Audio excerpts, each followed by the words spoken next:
सबसे पुराना विचार है स्कूल जाना, नौकरी करना, कड़ी मेहनत करना, पैसे बचाना, कर्ज से बाहर निकलना और लंबे समय के लिए शेयर बाजार में निवेश करना। देखें, जब वे ट्रिलियन डॉलर छाप रहे हैं तो आप पैसे क्यों बचाएंगे? 1% और 99% के बीच का अंतर बहुत बड़ा है। आप देख सकते हैं ये सिर्फ पैसे हाँ, नहीं। अगर मैं पीछे हटकर बड़ी तस्वीर देखूं, तो आप क्या करते हैं? और हम में से हर एक गरीब व्यक्ति है। मेरे अंदर अभी भी एक गरीब व्यक्ति है। एक मध्यवर्गीय व्यक्ति भी होता है और मध्यवर्गीय व्यक्ति सुरक्षा चाहता है, वह नियमित आय चाहता है। और एक अमीर व्यक्ति होता है और वे सब भी हमारे अंदर हैं, सिवाय इसके कि ये नहीं सिखाया जाता है। आपको स्कूल जाने, नौकरी पाने और पैरोल प्राप्त करने के लिए सिखाया जाता है। मुझे अमीर बनने का तरीका नहीं सिखाया जाता है। यदि आप अमीर पिता, गरीब पिता हैं तो मेरे अमीर पिता मुझे भुगतान करने से इनकार कर देंगे। उन्होंने कहा कि पेयरचेक आपके जीवन में सबसे हानिकारक चीज़ों में से एक था। वह कहते हैं कि जिस क्षण आप पेयरचेक लेते हैं आप एक कर्मचारी होते हैं, और यही मानसिकता है। तो मेरे अमीर पिता ने मुझे कभी भुगतान नहीं किया। ये मेरे गरीब पिता को पागल कर देता था। आप जानते हैं, सरकारी कर्मचारी, आपको लोगों को भुगतान करना होगा, आपको लोगों को भुगतान करना होगा। और रिच डैड ये नहीं कह रहे थे कि तनख्वाह बुरी थी, वो कहते हैं कि वो पैसे के गुलाम नहीं बनना चाहते थे। तो एक उद्यमी के रूप में आप जानते हैं, अगर रिच डैड असफल हो जाते, मैं बस एक और कंपनी शुरू करता हूँ, मुझे वेतन की आवश्यकता नहीं है, मुझे किसी की ज़रूरत नहीं है कि वह मेरी देखभाल करे। अगर मेरी सरकार मुझे पसंद नहीं करती है तो मैं दूसरे देश में चला जाता हूँ, क्योंकि उन्हें उद्यमियों की ज़रूरत होती है। तो उद्यमी इतना अधिक व्यवसाय नहीं है। उद्यमी वास्तव में मानसिकता और कौशल सेट और अलग अलग नियमों का सेट है। देखो, मैं छोटे व्यवसाय की तरह काम नहीं करता। छोटे व्यवसाय बड़े व्यवसाय की तरह काम नहीं करते।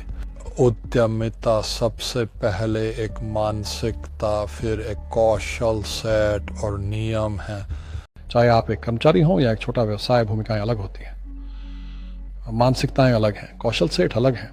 और अगर आप किसी ऐसे व्यक्ति से कुछ कह सकते हैं जो कभी उद्यमी नहीं रहा और वे उद्यमी बनने के लिए विश्वास की छलांग लगाने के बारे में सोच रहे हैं, तो आप उन्हें क्या बता सकते हैं? ठीक है, मैं बस उन्हें वही बात बताऊंगा जो मेरे साथ हुई थी। तुम जानते हो, मेरी आखिरी तनख्वाह, मुझे वो अभी भी साफ याद है।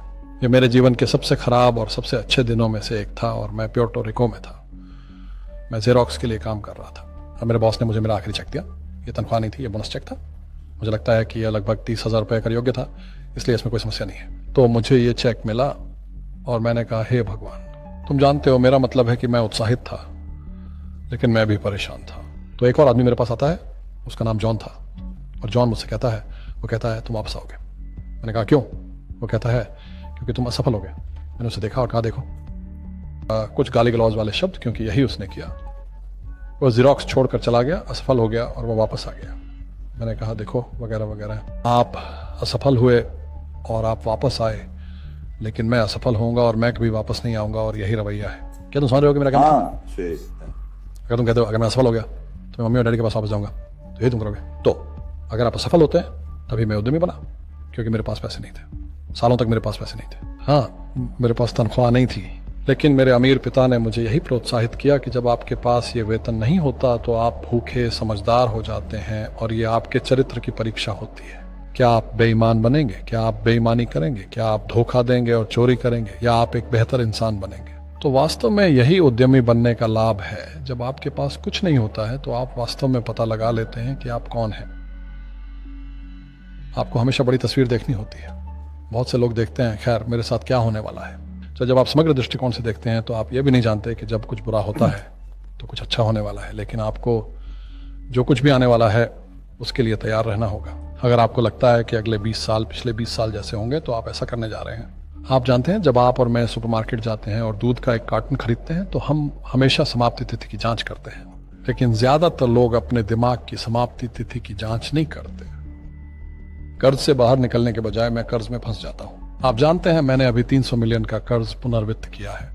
मैं 5% से 2% ब्याज पर चला गया। मैंने हर महीने अधिक पैसा आता है क्योंकि मेरे पैसे की लागत कम हो गई है। तो जबकि कुछ वित्तीय विशेषज्ञ कह रहे हैं कि कर्ज से बाहर निकलो, मैं कह रहा हूं कि कर्ज का उपयोग करना सीखो।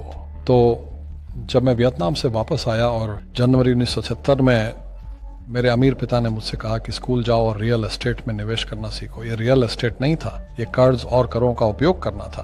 आर और टैक्स अमीरों को और अमीर बनाते हैं, कर्ज और खर गरीब और मध्यम वर्ग को गरीब बनाते हैं। तुम जानते हो उन लोगों को नुकसान हो रहा है और उन्हें पता नहीं क्यों। डॉक्टरों को तंगी हो रही है। हाँ, वे अधिक पैसा कमा रहे हैं लेकिन घर लेने के लिए कम है। बिल्कुल। जानते हो, मेरे डॉक्टर ने मुझ पर चिल्लाया, वो खुश था। कैसा रहेगा ये? एक परिवार ने $1 मिलियन तो मैंने कहा हाँ, ये सिर्फ 3 हफ्ते पहले था और इसलिए मैंने कहा हाँ ठीक है, आप कितना टैक्स दे रहे हैं? वो कहते हैं 750,000 टैक्स में। तो उसकी कुल आय लगभग 400,000 थी।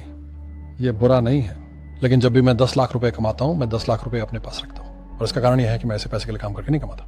देखिए, अगर आप पैसे के लिए काम करते हैं तो आपको टैक्स देना पड़ता है। तो यही कारण है कि रिच डैड पुअर डैड में सबक नंबर 1 ये है कि अमीर पैसे के लिए काम नहीं करते।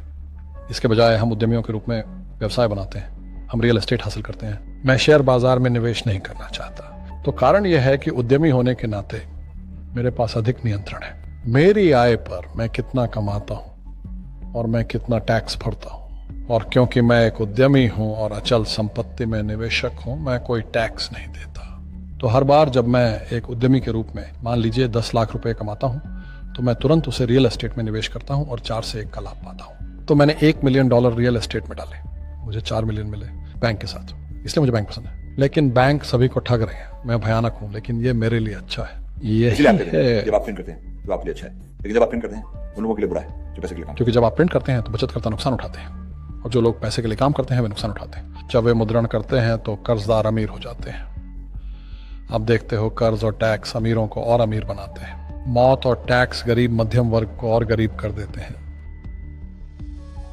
जब हमारे पास पुराने विचार होते हैं तो हमें पुराने परिणाम मिलते हैं। तो अधिकांश लोगों के लिए क्या हो रहा है?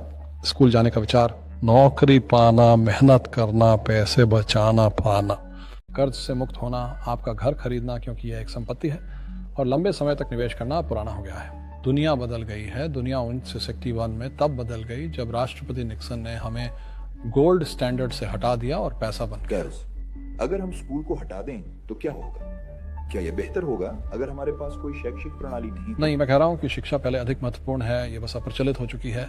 अब जानते हैं वहाँ मूर का नियम है कि, तो मूर का नियम ये कहता है कि जानकारी हर 18 महीने में दोगुनी हो जाती है। दूसरे शब्दों में सब कुछ 18 महीनों में अप्रचलित हो जाता है। तो और ये सिर्फ एक हालिया घटना है। तो जब आप स्कूल से बाहर आते हैं तो आप पहले से ही अप्रचलित होते हैं। और इसलिए मैं बुरा आदमी हूँ, समझे? मैं अपने दोस्तों से मिलता हूँ जिन्होंने हार्वर्ड में पढ़ाई की थी, कहते हैं मैंने हार्वर्ड में पढ़ाई की, बस इतना ही। वो कितने समय के लिए? 50 साल। आज बैंक आपको पैसा बचाने के लिए ब्याज वसूल रहे हैं।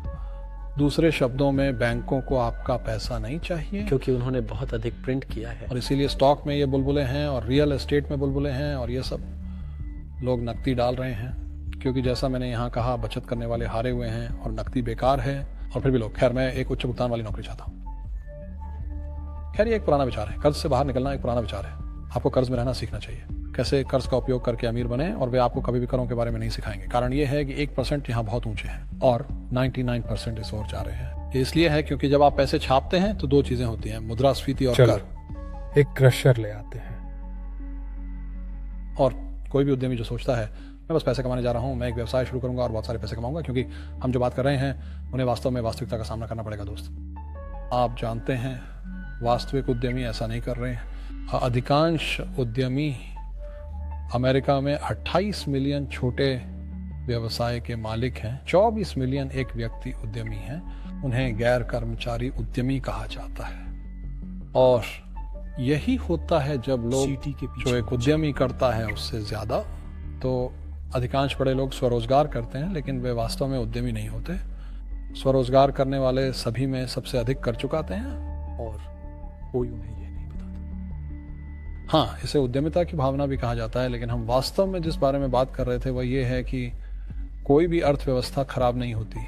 आप जानते हैं, आप और मैं, हम सबकी एक बाहरी अर्थव्यवस्था है, लेकिन हमारे पास एक आंतरिक अर्थव्यवस्था भी है, और इच्छा शक्ति हमारी आंतरिक अर्थव्यवस्था को बदलने के लिए है। तो मेरे लिए मैं अच्छा और बुरा दोनों देख सकता हूँ। मुझे वास्तव में परवाह नहीं है, क्योंकि मैं वैसे भी अमीर बनने वाला हूँ। लेकिन एक गरीब व्यक्ति जिसके पास खराब व्यक्तिगत अर्थव्यवस्था है, वे केवल एक खराब अर्थव्यवस्था देखेंगे, क्योंकि उन्हें किसी भी अर्थव्यवस्था में पैसा कमाना नहीं आता। और एक मध्यम वर्गीय व्यक्ति, उनके पास एक मध्यम वर्गीय अर्थव्यवस्था है, आप जानते हैं, लेकिन वे एक अच्छा घर और एक स्थिर तनख्वाह चाहते हैं, और नौकरी और कार।